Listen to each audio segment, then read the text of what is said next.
Ignition sequence starts. 6, 5, 4, 3, 2, 1, 0. Liftoff. We have a liftoff.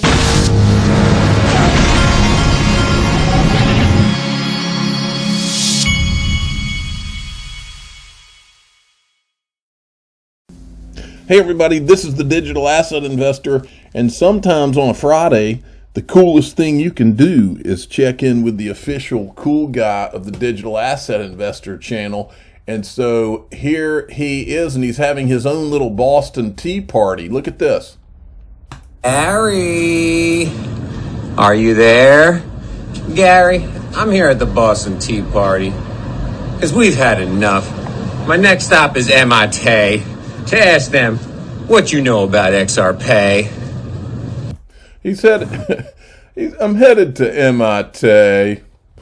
Well, he's at the Boston Tea Party. Okay, so he's having a little fun on this Friday, and I asked him while he was there if he would ask for Joy Ito. That's a little bit of a sore spot over that way. Okay, this JV, at JV the Great. Let me make sure I follow. Yeah, I'm following him. You should follow him too. He's been putting out some good video recently. This is Valerie Chapinick of the SEC. If I can get it to play, let's see if there's anything weird going on here. Boom. Rapid, and so hard to keep up with, not only from a regulatory standpoint, but also from the standpoint of those using the technology. And you make a great point. If you raise too much money, what are you doing to manage that treasury and to preserve assets for your project and for your token holders? And the folks that raise the money don't always want to be focusing their time on that kind of thing. They want to be. Hold on, this is my son calling me. I've got to answer it because he's only 9. Hello. Hello. Hello.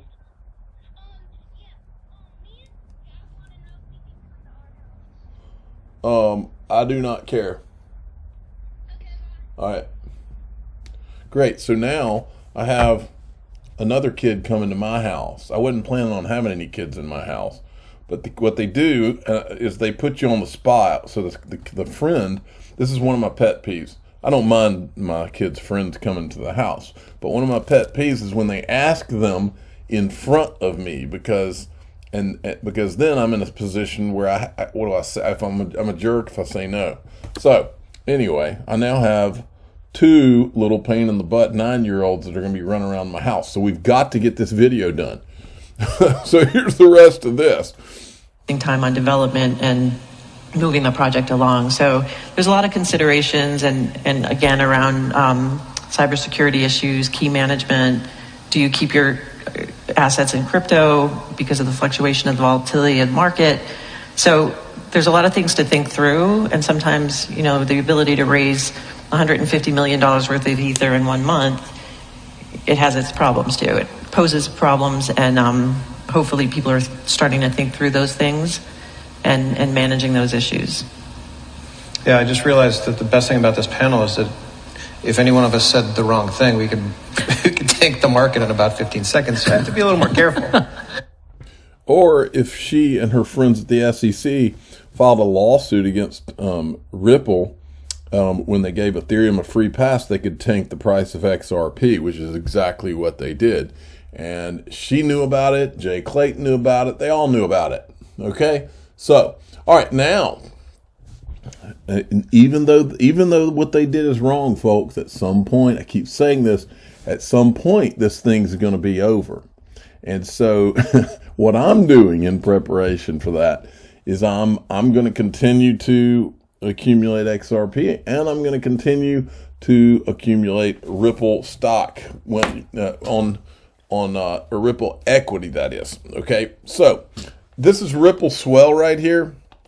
And the reason I brought that up in conjunction with this is because if you just scroll around and you look, just like this is the guy from CNBC, you look at the people that are going to be there. If you just look around, you kind of you just get this feeling, folks. And it's really the feeling I've had about Ripple since when I first discovered this company.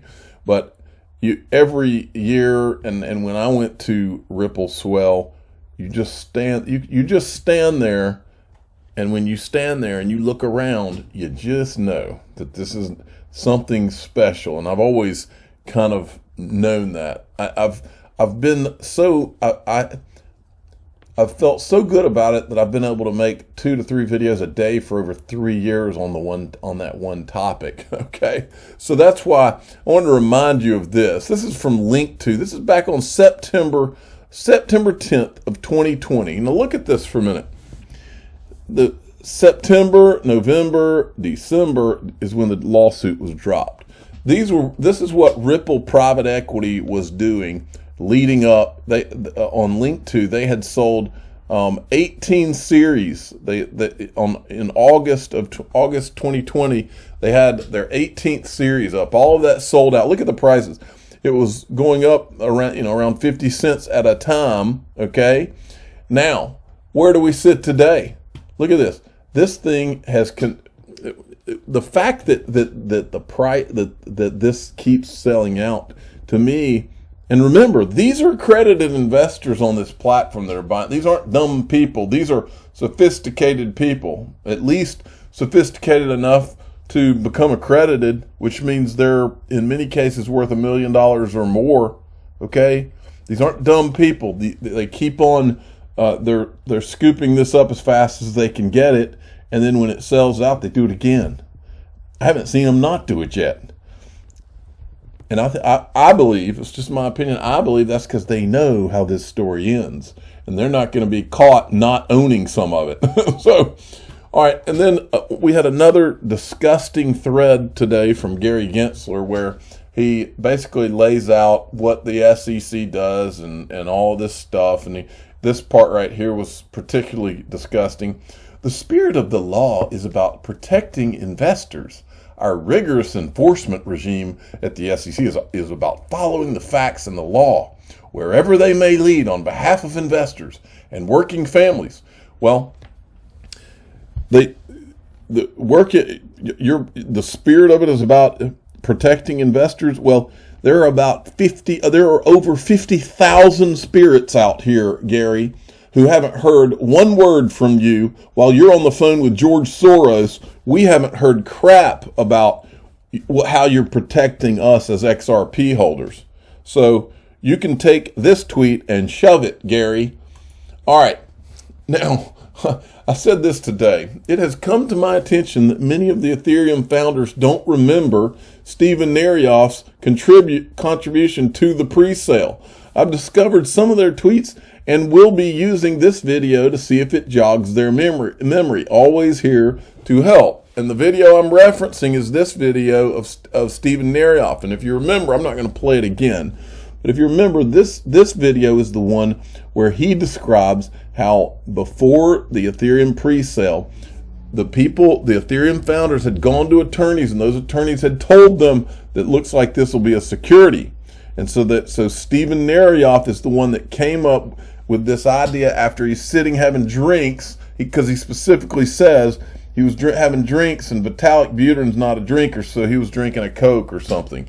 And Steven Narioff comes up with this idea of Ether being a product. Then he presents it to Joseph Grunfest. Joseph Grunfest turns around, calls the SEC, and then he tells Steven Narioff, oh, they love it. And that is how you got Ethereum, or that's why they left Ethereum alone early on. But it also lets you know that the SEC was involved in trying to figure out a way to be able to leave Ethereum alone early on. That was the whole purpose. Okay, now let's look at this. This is something that I kind of came across today. PSA: Steven Narioff is not a co-creator of Ethereum. He's making it up.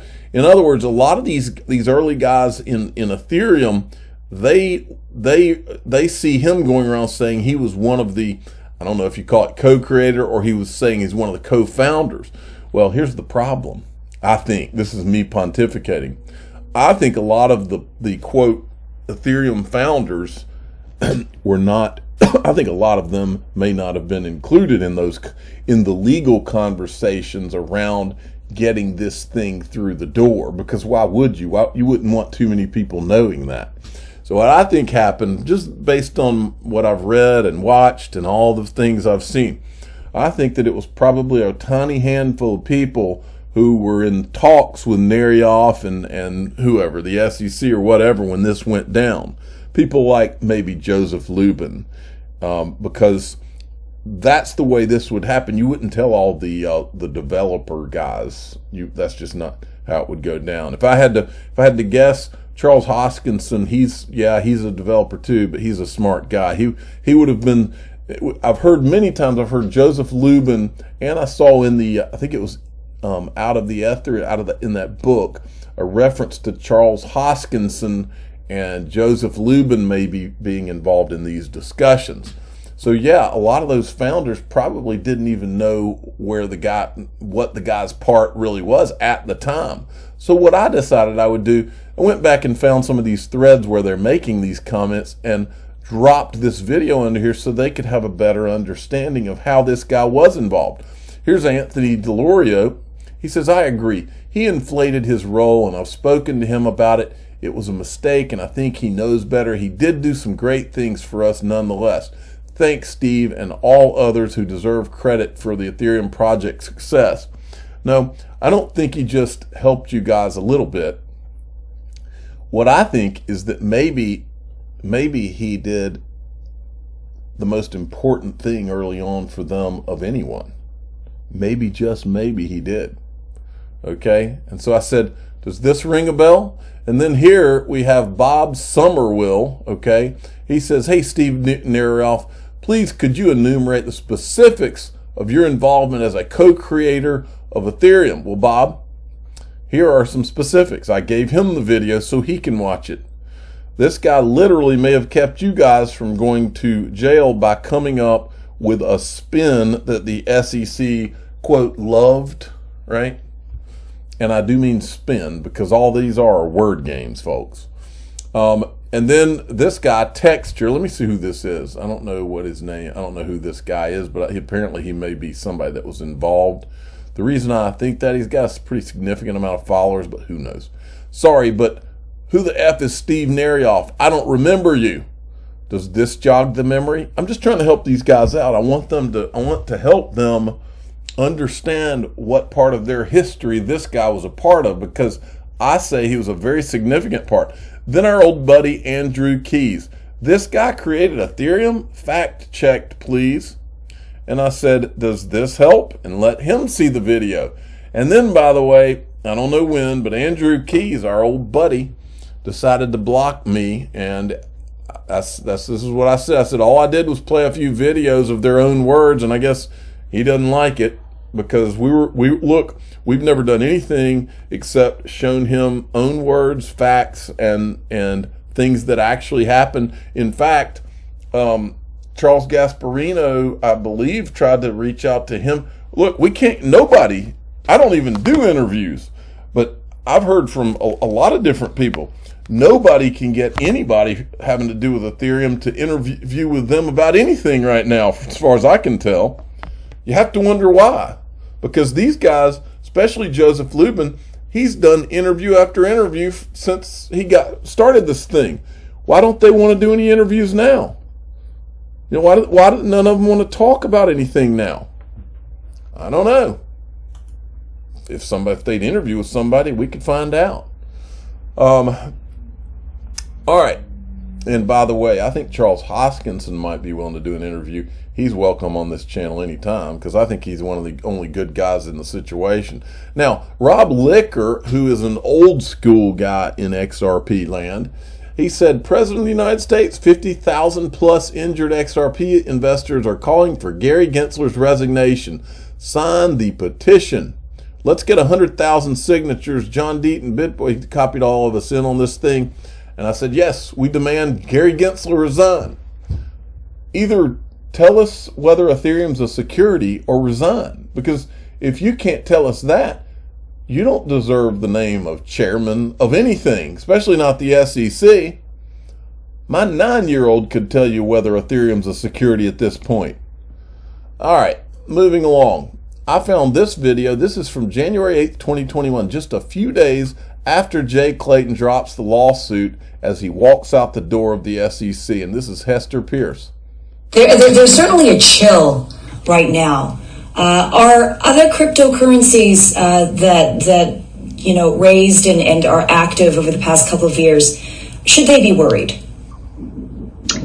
Well, again, I think that in each instance, we're looking at it on a facts and circumstances basis, and I don't want to speak to any particular cryptocurrency, whether it's in litigation with us or not in litigation with us. But I think everyone has to look at the facts and circumstances, and that's why I have called for more clarity, because I actually think it can be difficult to determine whether something fits within the security bucket or not. And I think we could do more to provide some guideposts for what that would be, or as I've called for, a safe harbor, which recognizes, yes, there is a little bit of uncertainty, but if we can get these digital assets to a point in their life where it becomes much clearer which side of the line they sit on, I think everyone would be better off. So I'm hopeful that maybe that's something that we could actually get done in 2021. Okay, and so then I'm going to skip over this one, maybe do that next time. Now, I wanted to show you this. This is Matt Corv. This guy, as I recall, he was, he's at Consensus. I can't remember his exact title, but he's one of their legal people, okay? I've shown you a lot of videos of him. Now, when I read this tweet, I was like, okay, I see what's going on. When you read this, here's what I'm seeing. Remember, we saw Andreessen Horowitz, who's on the timeline. Andreessen Horowitz started the whole venture capital working group that eventually got the Ethereum free pass. We know that. Okay, so we saw them trying to all of a sudden they're interested in lobbying on behalf of the whole industry, when the whole venture capital working group and the Brooklyn project that this guy was involved in, all it was about is giving Ethereum clarity and nothing else, or maybe Bitcoin, but just those two. And then they slammed the door. I think that was what the plan was all along, folks. Well, now all of a sudden, these guys are all concerned about regulation. They're all concerned about it now. And if you read this, listen to this. The SEC has a very difficult task with respect to crypto. It hasn't been perfect, but it's a tough challenge. And because of that, I do think it's important to be respectful and professional. But these walk back from the line comments are so worrying to me. And they are not worrying to me because of Howie or Reeves or tokens.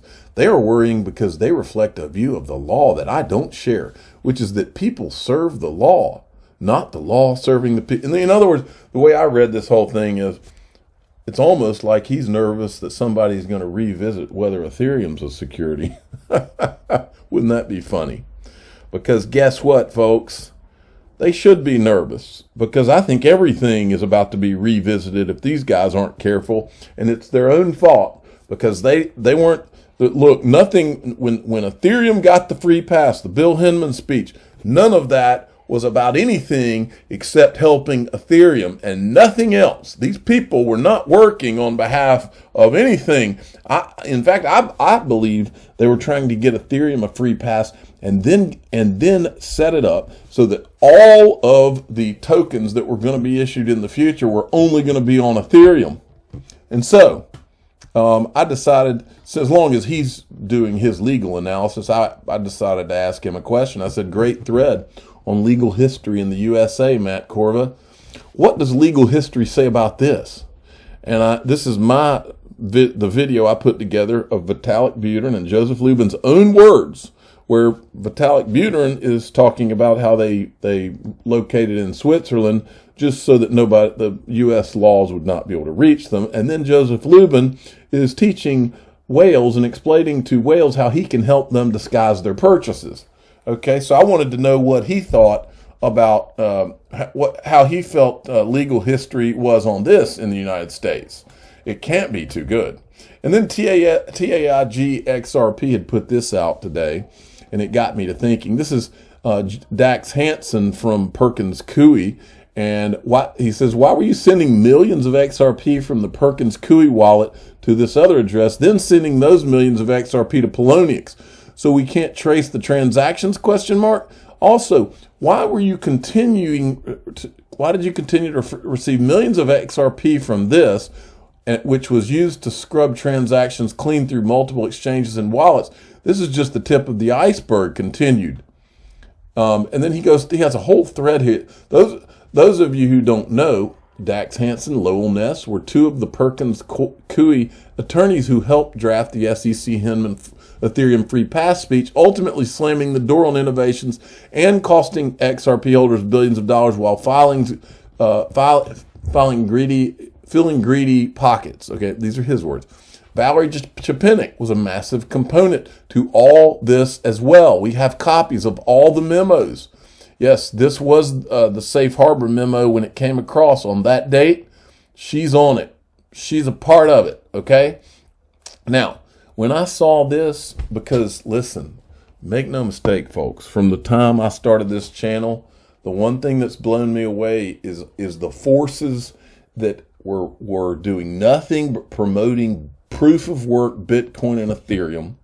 And then anytime the XRP price started to move, they'd send somebody shows up on CNBC pretending not to understand the XRP price, or you'd start seeing FUD articles or something. It was all the time, folks. I've watched it for 3 years. And my point is, I don't believe that the plan here was just to give Bitcoin and Ethereum a free pass right from a regulatory standpoint. I believe the plan involved making sure to knock down XRP as necessary when necessary. Who the people were that were trying to do it? Well, we can make some guesses, but I'm not going to name any names here. But I will tell you that I do know one guy that was shorting XRP over the last few years. And he also, I didn't put the clip here, but Mike Novogratz is the same guy who said I think it was about 8 days before the Ethereum free pass was handed down from Bill Hinman, he said that he would bet dollars to donuts that they would say Ethereum was a security, but now it's not. For some reason, he was comfortable betting dollars to donuts. I have no idea why. But he also said this the same day. The regulators got worried. I mean, it was interesting. CNBC, not to pick on CNBC, but I think against them here, they literally had a show where they were one by one walking people through how to buy the Ripple, the XRP coin, literally when it was trading at $3.20, having moved from 20 cents 8 weeks earlier. From the day of that show, the thing plummeted. We were short. It plummeted all the way back to 50 cents. I've always been amazed by how confident he always seems. And I wonder who else has been shorting XRP over the last few years and where they do it. Where do they go to short XRP? I don't know. I'm just wondering if could there be some group out there somewhere whose job it is to short XRP when necessary? I don't know the answer to that question. I'm the digital asset investor. I'm not an investment advisor. This is for entertainment purposes only. Please subscribe, hit the like button, and tell your friends and family, or ask your friends and family, do they think it's possible that there's some group out there who is for the purpose of helping to short XRP, knock it down when necessary over the last few years? I don't know. I'm curious. Thanks for listening.